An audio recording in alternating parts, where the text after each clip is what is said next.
ઈરાને Israel પર કર્યો હુમલો, 180થી વધુ મિસાઇલ છોડી, 30 મિનિટ સુધી કરાયો હવાઈ હુમલો, અફરાતફરીનો માહોલ, આકાશમાં નજરે પડી એક બાદ એક મિસાઇલ. હિઝબુલ્લા ચીફ નસરલ્લાહની શહાદતનો બદલો લીધો હોવાનો ઈરાનનો દાવો, અનેક વિસ્તારમાં કરાયા રોકેટ હુમલા. આ તો હજુ શરૂઆત છે, માઠા પરિણામ ભોગવવા તૈયાર રહે ઇઝરાયલ, તેવી પણ ઈરાને ઉચ્ચારી ચીમકી. ઈરાને ઇઝરાયલના એરપોર્ટને પણ બનાવ્યા નિશાન, લોદ એરપોર્ટ પર કરાયો રોકેટ હુમલો, એક સાથે અનેક રોકેટ છોડાતા પ્રચંડ વિસ્ફોટ. ઈરાન તરફથી બેલિસ્ટિક મિસાઇલ છોડાઈ ઇઝરાયલ પર, 500થી વધુ પ્રોજેક્ટાઇલ હુમલા કરાયા, લાંબા અંતર સુધી મારણ કરનાર ડ્રોન અને ક્રૂઝ મિસાઇલ પણ છોડાઈ ઇઝરાયલ પર. ઈરાનના હુમલા બાદ ઇઝરાયલમાં રણકી ઉઠ્યા સાયરન. આઈડીએફના સૈન્ય પ્રવક્તાનું નિવેદન, તેલ અવીવ અને જેરુસલેમ નજીક સંભળાયો વિસ્ફોટનો અવાજ, વિસ્ફોટની અસરથી તૂટી ગયા ઘરના બારી બારણા. ઈરાનના હુમલા બાદ ઇઝરાયલે પોતાના દેશના નાગરિકોને કર્યા એલર્ટ, લોકોને સુરક્ષિત સ્થાન અને બંકરોની નજીક રહેવાના આપ્યા આદેશ, મોબાઈલ ફોન પર મોકલાયા સંદેશ. ઇઝરાયલ પર ઈરાનના હુમલા બાદ લોકોમાં ભયનો માહોલ. ઈરાનના તહેરાન પ્રાંતમાં ફ્યુઅલ સ્ટેશન બહાર વાહનોની લાંબી કતાર, હુમલાના ડરથી ઈંધણનો સ્ટોક કરવા માટે ફ્યુઅલ સ્ટેશન પર લોકોની ભીડ. ઇઝરાયલ પર હુમલો કરવા માટે હાઇપરસોનિક મિસાઇલ ફતહ-2નો કરાયો ઉપયોગ. આ મિસાઇલની ઝડપ છે 24,700 કિલોમીટર પ્રતિ કલાકની. ઈરાને જેરુસલેમ પર કર્યો મિસાઇલ હુમલો. ઇઝરાયલી સેનાનો દાવો, ઇઝરાયલની એર સિસ્ટમે મોટા ભાગની મિસાઇલ કરી નષ્ટ. ખતરાના સાયરન વગાડીને લોકોને અગાઉ જ કરાયા હતા એલર્ટ. ઈરાનના હુમલા બાદ ઇઝરાયલનો હુંકાર, સમય આવ્યો જવાબ આપીશું. હાલની સ્થિતિને ધ્યાનમાં રાખીને લોકોને સતર્ક રહેવાની સલાહ. ઈરાનના નિશાને છે 10 મિલિયન વસ્તી.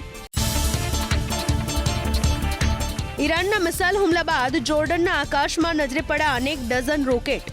હવાઈ હુમલા બાદ જોર્ડને બંધ કર્યા પોતાના હવાઈ ક્ષેત્ર. ઇઝરાયલ અને ઈરાનની સ્થિતિ પર અમેરિકાની નજર. ઇઝરાયલ પર હુમલા બાદ રાષ્ટ્રપતિ બાઇડન અને ઉપરાષ્ટ્રપતિ કમલા હેરિસે વ્હાઇટ હાઉસમાં અધિકારીઓ સાથે યોજી બેઠક. ઇઝરાયલને નિશાન બનાવતી મિસાઇલને તોડી પાડવાના અપાયા નિર્દેશ. ઇઝરાયલના પ્રધાનમંત્રી નેતન્યાહુની ઈરાનને ચેતવણી. એક્સ પોસ્ટ પર લખ્યું, ઇઝરાયલ પર હુમલો ઈરાનની સૌથી મોટી ભૂલ, ઈરાને ચૂકવવી પડશે મોટી કિંમત. આ વર્ષે સામાન્ય કરતાં 7.6% વધુ વરસાદ સાથે ચોમાસાની વિદાય થઈ હોવાનું ભારતીય હવામાન વિભાગનું નિવેદન. 5મી ઓક્ટોબર સુધી તમિલનાડુ, પુડુચેરી અને કેરળમાં ભારે વરસાદની આગાહી, તો ઈશાન રાજ્યોમાં પણ વરસી શકે છે ભારે વરસાદ. નેપાળમાં પૂર અને ભૂસ્ખલનની કુદરતી આપદાથી અત્યાર સુધીમાં 200થી વધુ લોકોના મોત. કાટમાળમાં દટાયેલા લોકોની શોધખોળ માટે રાહત અને બચાવ કામગીરી યથાવત. નેપાળમાં પાણી છોડ્યા બાદ બિહારના દરભંગામાં ઊભી થઈ પૂરની સ્થિતિ. રસ્તાઓ અને રહેણાંક વિસ્તારો પૂરના પાણીમાં ગરકાવ. રસ્તાઓ પર પાણી ભરાતા રાહદારીઓને હાલાકી. દરભંગાના કિરતપુરમાં ડેમ તૂટતા સહરસા જિલ્લાના કેટલાક વિસ્તારોમાં પૂર. દરભંગાથી સહરસા સુધીના કેટલાક વિસ્તારો પર ફરી વળ્યા પાણી. સ્થાનિકોએ સરકારને મદદ ન કર્યાનો લગાવ્યો આરોપ. નેપાળના પાણીથી દરભંગાની સ્થાનિક નદીઓમાં ઘોડાપૂરની સ્થિતિ. દરભંગાના નદીકાંઠાના વિસ્તારોને કરવામાં આવ્યા એલર્ટ. લોકોને સુરક્ષાના ભાગરૂપે ઊંચા સ્થળ ઉપર ખસી જવાની સ્થાનિક પ્રશાસને આપી સૂચના. દરભંગાના પૂર પ્રભાવિત વિસ્તારોમાં એરફોર્સનું ઓપરેશન. પૂર પ્રભાવિત વિસ્તારોમાં પહોંચાડવામાં આવી રહી છે ભોજનની સામગ્રી. હેલિકોપ્ટરની મદદથી સીતામઢી અને દરભંગા જિલ્લામાં પહોંચાડવામાં આવી રહ્યા છે ફૂડ પેકેટ. બિહારના સુપોલમાં ગેરા નદીનું જળસ્તર વધતા પૂરનો પ્રકોપ. ગેરા નદીના પાણીથી આસપાસના વિસ્તારો જળમગ્ન. રસ્તાઓ તૂટી જતા ગ્રામજનોને પડી રહી છે હાલાકી. આગામી 7 દિવસ રાજ્યમાં હળવાથી મધ્યમ વરસાદની હવામાન વિભાગની આગાહી. આજે અમરેલી, ભાવનગર, નવસારી અને વલસાડ જિલ્લામાં છૂટાછવાયા સ્થળો પર વરસી શકે છે હળવોથી મધ્યમ વરસાદ. મંગળવારે બપોર બાદ મેઘરાજાએ નવસારીમાં બોલાવી ધડબડાટી. વીજળીના કડાકા ભડાકા સાથે ધોધમાર વરસાદ ખાબકતા અનેક ઠેકાણે ભરાયા પાણી. શાંતાદેવી રોડ, કુંભારવાડ સહિતના વિસ્તારોમાં ભરાયા ઘૂંટણસમા પાણી. ઘરોમાં પાણી ઘૂસતા પાણીનો નિકાલ ન થતા લોકોમાં આક્રોશ. રાજ્યના 206 પૈકી 136 જળાશયો સંપૂર્ણ ભરાયેલા. કચ્છ સૌરાષ્ટ્રના 108, મધ્ય ગુજરાતના 11 જળાશયો થયા હાઉસફુલ, દક્ષિણ ગુજરાતના 10 અને ઉત્તર ગુજરાતના 6 જળાશયો છલોછલ. પાણીની ભરપૂર આવકથી રાજ્યના 182 જળાશયો હાઈ એલર્ટ અને વોર્નિંગ પર. 90% વધુ ભરાયેલા 165 ડેમ હાઈ એલર્ટ, તો 80 થી 90% ભરાયેલા 9 ડેમ એલર્ટ અને 70 થી 80% ભરાયેલા 8 ડેમ વોર્નિંગ પર. ચોમાસાની સિઝનનો રાજ્યમાં અત્યાર સુધીમાં ખાબકી ચૂક્યો છે 137.43% વરસાદ. સૌથી વધુ કચ્છમાં સિઝનનો વરસ્યો 184.86% વરસાદ, જ્યારે સૌરાષ્ટ્રમાં સિઝનનો વરસી ચૂક્યો છે અત્યાર સુધીમાં 147.49% વરસાદ. દક્ષિણ ગુજરાતમાં ચોમાસાની સિઝનનો અત્યાર સુધીમાં ખાબકી ચૂક્યો છે 141.10% વરસાદ, જ્યારે મધ્ય ગુજરાતમાં 132.91%, તો ઉત્તર ગુજરાતમાં ચોમાસાની સિઝનનો અત્યાર સુધીમાં ખાબક્યો 114.87% વરસાદ. રાજ્યના અલગ અલગ શહેરોમાં ફરી ગરમીનો પારો ઊંચકાવાનો હવામાન વિભાગે જાહેર કર્યું અનુમાન. મોટાભાગના શહેરોમાં તાપમાનનો પારો 35 ડિગ્રીને પાર પહોંચે તેવી શક્યતા. પાટણની હેમચંદ્રાચાર્ય ઉત્તર ગુજરાત યુનિવર્સિટી ફરી આવી વિવાદમાં. યુનિવર્સિટીના ગ્રાઉન્ડમાં એનએસયુઆઈના આયોજિત ગરબા બંધ કરાવવા પોલીસ પહોંચતા વિદ્યાર્થીઓમાં રોષ. ગરબા શરૂ થાય તેની ગણતરીની મિનિટો પહેલા યુનિવર્સિટીએ મંજૂરી રદ કર્યાનો એનએસયુઆઈનો દાવો. એચએનજીયુના ગ્રાઉન્ડમાં પરમિશન વિના એનએસયુઆઈના કાર્યકરો ઘૂમ્યા ગરબે. પોલીસ સાથે વિદ્યાર્થીઓની બોલાચાલી બાદ કોંગ્રેસના આગેવાનો પણ ગરબા સ્થળે રહ્યા હાજર. યુનિવર્સિટીમાં પોલીસનો બંદોબસ્ત હોવાથી હોસ્ટેલમાં રહેતા વિદ્યાર્થીઓએ જ ગરબાની માણી મજા.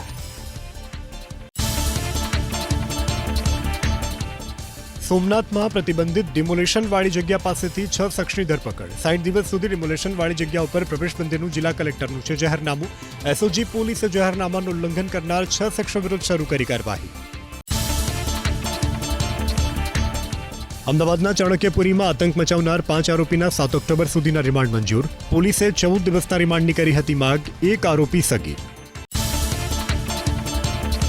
સુખરામ રાઠવા પર થયેલો માનહાનિનો કેસ પૂર્વ મુખ્યમંત્રી વિજય રૂપાણીએ ખેંચ્યો પરત. 2022માં પ્રેસ કોન્ફરન્સ વખતે સાચી માહિતી ન હોવાથી ભૂલ થયાનો સુખરામ રાઠવાનો સ્વીકાર. બંને પક્ષે સુખદ સમાધાન થયાની પણ કરી વાત. કોંગ્રેસના આગેવાનોએ કોર્ટમાં હાજર રહીને માફી માંગી હોવાથી માનહાનિનો કેસ પરત ખેંચ્યો હોવાનો પૂર્વ મુખ્યમંત્રી વિજય રૂપાણીનો દાવો.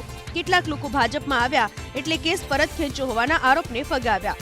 વર્ષ 2022માં લગાવેલા આરોપના કોંગ્રેસના આગેવાનો પાસે કોઈ પુરાવા ન હોવાની વિજય રૂપાણીએ કરી વાત. રોજગારી મુદ્દે અન્ય વ્યવસ્થા ન થાય ત્યાં સુધી ભરૂચમાં દબાણ હટાવવાની કામગીરી ન કરવા સાંસદ મનસુખ વસાવાની માંગ. હાલ લારી ગલ્લાઓને દૂર ન કરવાની માંગ સાથે કલેક્ટરને સાંસદ મનસુખ વસાવાએ લખ્યો પત્ર. સુરેન્દ્રનગરના જોરાવરનગરમાં ગેસ લીકેજ. બનાવની જાણ થતાં કર્મચારીઓ પહોંચ્યા સ્થળે. વીજપોલની કામગીરીની સમયે ગેસની લાઇન તૂટી. સદનસીબે મોટી દુર્ઘટના ટળી. શંકાસ્પદ કાળા મરી, સ્ટાર્ચ પાવડર અને ઓઇલનો જથ્થો ઝડપાયો ખેડાના નડિયાદના ભાડિયા વિસ્તારમાંથી. 9 લાખ રૂપિયાનો 2600 કિલો જથ્થો ફૂડ એન્ડ ડ્રગ્સ વિભાગે કર્યો જપ્ત. જય અંબે સ્પાઇસીસમાંથી કાળા મરી સહિતની સામગ્રીના લેવાયા 5 સેમ્પલ. ગુજરાતી અભિનેત્રી જીલ જોશીની સામે કોડીનાર પોલીસ સ્ટેશનમાં નોંધાઈ ફરિયાદ. જમજીર ધોધ નજીક જવા ઉપર પ્રતિબંધ હોવા છતાં જીલ જોશીએ બનાવી હતી રીલ. જિલ્લા કલેક્ટરના જાહેરનામાનું ઉલ્લંઘન કરતા ખુદ પોલીસે જ ફરિયાદી બનીને નોંધી ફરિયાદ. રિક્ષા ચાલકનો રીલ્સનો વિડીયો વાયરલ થતા પંચમહાલમાં પોલીસ એક્શનમાં. મોરવા હડફના ખાબડ ગામના રિક્ષા ચાલકને પોલીસે ઝડપી પાડ્યો.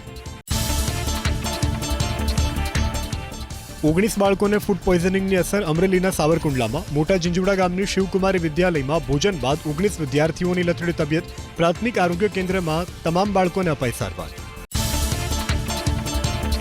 કિશોરી સાથે દુષ્કર્મ આચર્યું હોવાના બુટલેગર પર આરોપને લઈને પોલીસની કામગીરી સામે રોષ મહેસાણામાં. આરોપીને બચાવતા હોવાનો તાલુકા પીઆઈ પર આરોપ. પાટીદાર સહિત વિવિધ સમાજના આગેવાનોની બેઠકમાં 5 મુદ્દે કરાયો ઠરાવ. પીઆઈને સસ્પેન્ડ કરવા અને પીડિત પરિવારને પોલીસ રક્ષણ આપવા માંગ.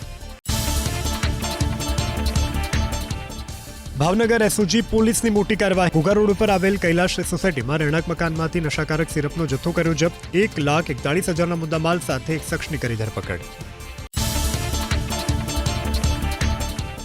કરંટ લાગતા ટ્રક ચાલકનું મોત થયું. તાપીના નિઝરમાં ટ્રક પર બાંધેલી તાડપત્રી ખોલવા જતા સમયે વીજ લાઇનને અડી જતા બની ઘટના.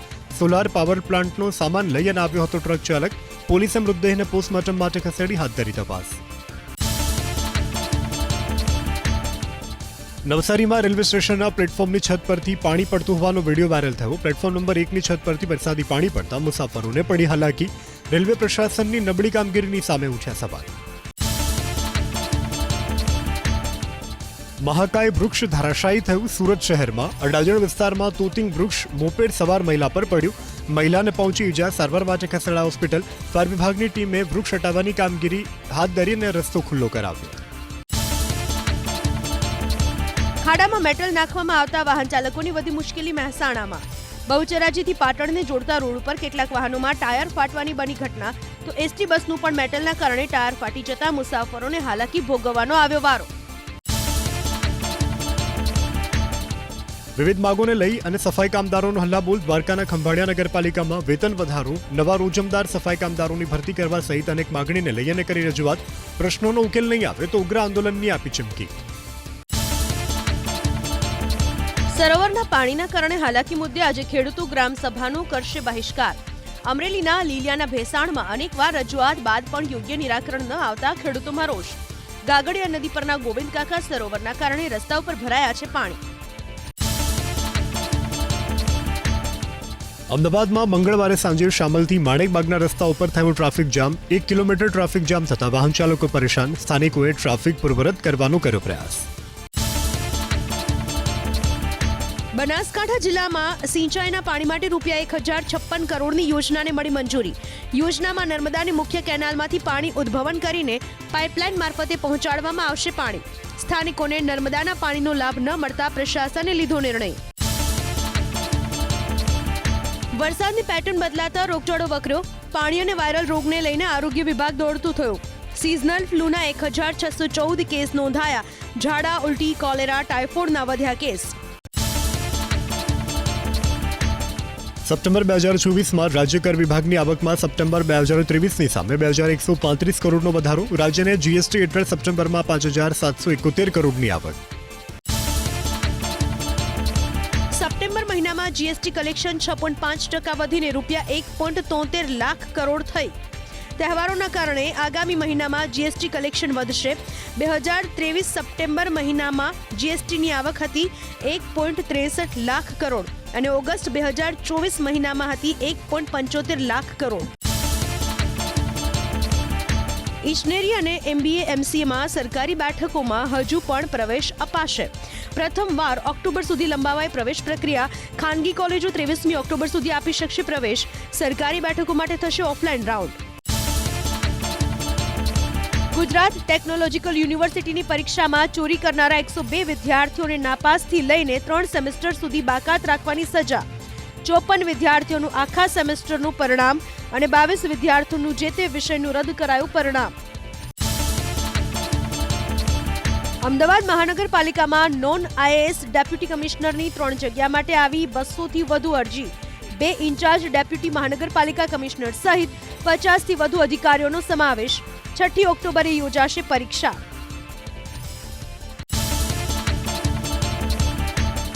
અમદાવાદ કોર્પોરેશન વિરુદ્ધમાં આવેલા 60 કેસ અંગે વિજિલન્સ તપાસ કરાવાશે. લીગલ કમિટીએ લીધો નિર્ણય. મ્યુનિસિપલ ટેન્ડર કરારમાંથી આર્બિટ્રેટરની જોગવાઈ રદ કરવા અપાઈ મંજૂરી. નવરાત્રીમાં 9 દિવસ નો ન્યુસન્સનો રાજ્યના ગૃહ વિભાગનો એક્શન પ્લાન તૈયાર. ગૃહ રાજ્યમંત્રીએ કમિશનર, ડીસીપી અને ગરબા આયોજકો સાથે કરેલી વિડીયો કોન્ફરન્સથી આપી સ્પષ્ટ સૂચના. જો કોઈ ગ્રાઉન્ડમાં દારૂ પીધેલા પકડાશે તો ત્યાં જ ગરબા થઈ જશે બંધ. અમદાવાદમાં 12 વાગ્યા સુધી જ માઇકની પરવાનગી. અમદાવાદ શહેર પોલીસે જાહેરનામું બહાર પાડ્યું. શહેરમાં 80 અને જિલ્લામાં મળી ગરબાના 150 જાહેર આયોજન. ગૃહમંત્રી હર્ષ સંઘવીએ સવારના 5 વાગ્યા સુધી ગરબે ઘૂમવાની વાત કરી હતી. એ વાતનું સુરસુર્યું. અમદાવાદમાં ગરબા યોજવા હજુ સુધી 8 ફાયર NOC જ મંજૂર. 2 દિવસમાં ફાયર વિભાગને મળી 66 અરજી, જેમાંથી 45 અરજીનું ઇન્સ્પેક્શન પૂરું. ગરબા આયોજિત સ્થળ પર હજુ કામગીરી કરવાની બાકી. આસો નવરાત્રીને લઈ અને અંબાજી મંદિરના દર્શનના સમયમાં ફેરફાર. આસો સુદ બીજથી આસો સુદ આઠમ સુધી સવારે 2 વાર કરવામાં આવશે મંગળા આરતી. 3 ઓક્ટોબરે સવારે 11 વાગ્યે થશે ઘટ સ્થાપના. કેન્દ્રીય ગૃહમંત્રી અમિત શાહનો મુંબઈમાં દાવો 2024માં મહારાષ્ટ્રમાં બનશે ગઠબંધનની સરકાર. વર્ષ 2029માં માત્ર ભાજપને મળશે બહુમત. વિધાનસભાની ચૂંટણીની તૈયારીઓને લઈને અમિત શાહે મુંબઈ, થાણે અને કોંકણ ક્ષેત્રમાં યોજી બેઠક. સેબીએ F&O વાયદાના વેપાર પર અપેક્ષિત આકરા અંકુશો લાદવા લીધો નિર્ણય. યુવાનોની F&Oમાં એન્ટ્રી રોકવા લઘુત્તમ કોન્ટ્રાક્ટ સાઇઝ વધારી ₹15 લાખ કરાઈ. રિટેલ અને નાના રોકાણકારો, યુવા પેઢીની કેસોનીમાં એન્ટ્રીને મુશ્કેલ બનાવવાના 6 પ્રમુખ નિર્ણયો લીધા. પેલેસ્ટાઇન ક્ષેત્રમાં પડ્યો ઈરાનની મિસાઇલનો શેલ. એક વ્યક્તિનું મૃત્યુ. જેરિકો નજીક વેસ્ટ બેંકના નુઇઝમાં ગામમાં પડ્યો મિસાઇલનો એક ભાગ. જેરિકોમાં તૂટી પડેલી મિસાઇલનો વિડીયો આવ્યો સામે. ઇઝરાયલ પર ઈરાનના હુમલા બાદ જશ્ન. ઈરાનના લોકો મનાવી રહ્યા છે જશ્ન. મોટી સંખ્યામાં લોકો ઉમટી પડ્યા.